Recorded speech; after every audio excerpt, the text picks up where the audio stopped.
Hello, my viewers.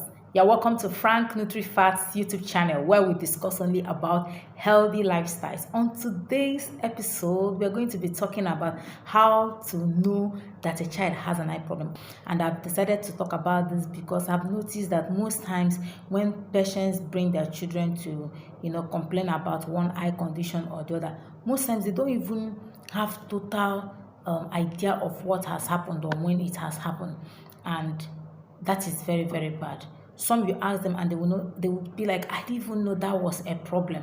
So that is why I want to tell us I'm going to be using layman terms in order to convey my message very well. So if this topic sounds very interesting to you, it looks like what you would like to watch, I would like you to grab your seats as we are going to be discussing a whole lot of things on this very episode. And I will also want you to share this video to as many that you think that may benefit from it. Subscribe to my channel and don't forget to click on the like buttons, as that will make the YouTube to share it to others to watch as well. So without wasting so much of your time, let's get started. So when a baby is handed over to you, the first thing you do as you reach home is to check the baby's eye. I'm not talking about every other organ or every other part of the body. I'm concentrating on the eye. So that's what we're going to be talking about here. The first thing you do is to use touch to check the baby's eyes. And why you're going to be doing that is because the baby does not give any facial expression. The baby has not started laughing. The baby has not started picking fixation. So you may not be able to notice any challenge at that point in time, but with the use of touchlight you can be able to notice one or two things, and that's what I'm going to be telling us here. So when you want to check the baby's eye, what you need to use is touchlight. Okay, now in the clinic we use pen touch, but at home you may not have such. So when you want to flash the light, you don't flash directly, you flash from the side. Okay, so as to illuminate the whole eye and be able to watch some certain things. The first thing you should look out for is the color of the eye. Generally here in Africa, most of our eye colors are black. So it's not that it's abnormal to have brown color or other colors, but as soon as you notice that your child is having a different eye color than what your own eye color is, or your husband's eye color is, or your family eye color is, then that should tell you there might be a problem. Not there is, but there might be a problem. So the next thing you need to do is to bring that child to an eye hospital or an eye clinic, so they will take a proper look at that child and they'll be able to tell you whether that is a normal condition or it is an abnormal condition. And if it is an abnormal condition, they'll be able to tell you what next to be done. Now when you are looking at for that color, there are two parts of the eye that tends to be black. Number one is the cornea, the second one is the pupil. So these are the two things you will look at. Now, if you look at the color and the color is white, milkish, grayish, or any of those things, then try and bring that child so that they will confirm whether that is a problem or the normal eye for that very baby. So that's it. Then the next thing you do is, as time is going on, you discover that the child begins to pick fixation. The child can now look left, right, center. If you walk past the child, you discover the child tries to trace where you're going to. That's also another time. And again, you also discover that the child is able to show facial expressions such as laugh and all of that. So that's also another time to know whether that child has a problem. Now, the first thing you do is, at that point in time, the child is beginning to fixate, begin to look straight. So the next thing is you look into that baby's eye and find out, as the child is looking at you, are the eyes parallelly fixed?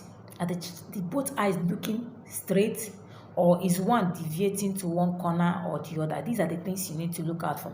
If you notice that your child's eye is deviating either outward or inward or upward or downward, then you should know that that child has a problem. What you need to do at that point in time is to bring the child to an eye hospital, an eye clinic, so they will take a further look at it and tell you what needs to be done. And then at the same time, if you notice that your child's eye used to deviate in any of these directions that I've mentioned, the next thing is to monitor. Is it consistently like that, or are there times it comes and goes? And then you watch again, does it occur on both eyes, and is it consistent or is it intermittent? Because this deviation sometimes can happen on one eye and then at some other point it will happen on the other eye. So you look out for these things. When you're able to detect these things on time, its treatment becomes very, very easy.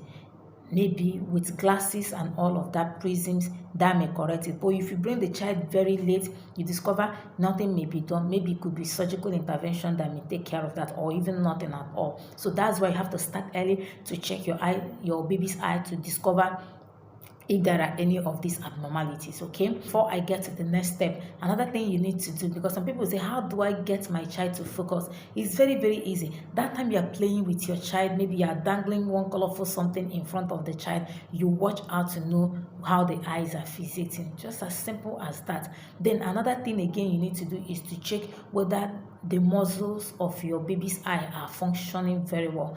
Do you know there are children that if they want to look up, they can't just do something like this, look up and bring down. They must carry their head up to see what that thing is before they bring it down. And let's say they want to look sideways, they cannot do like this or like this. You see them carrying their whole head to that direction, carrying their head to the other direction. They cannot look this way. So these are the things you need to look out for.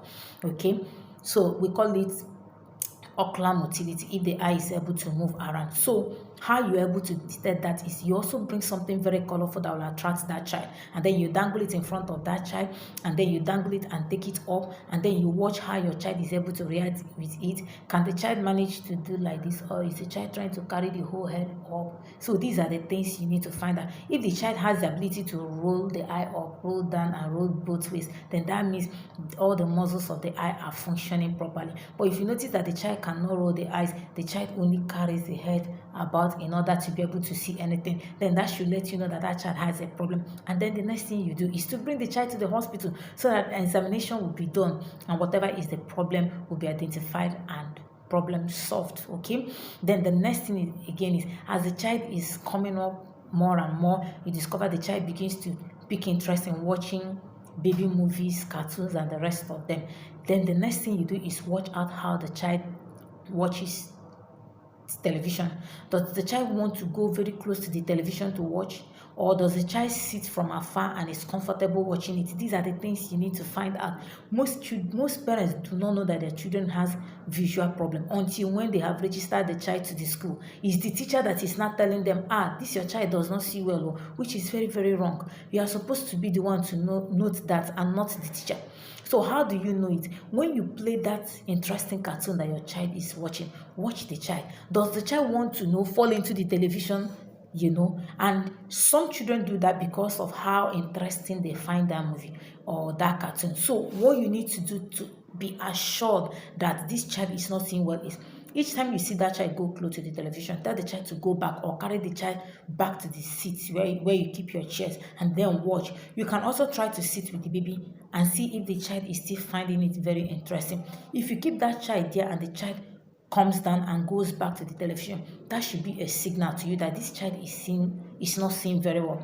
And if you bring the chair a little bit closer to the television and the child sits comfortably watching it, that should let you know that means at the distance where you dropped her or where you kept her before, she wasn't seeing it very well, and that was why she was disturbing. Now you have brought her to a reasonable distance where she can appreciate what is going on the cartoon. You see her staying there. So these are the things you do to be able to find out whether that child has a problem or not. And if you notice something like that, the next thing is to bring the child to the hospital, where an optometrist will be able to look at the eye, find out what the problem is, and if there is need for glass, recommend as soon as possible. So these are the things you need to really check out on your baby's eye. Then the next thing is, as the child starts to go to school, watch out for complaints from the child.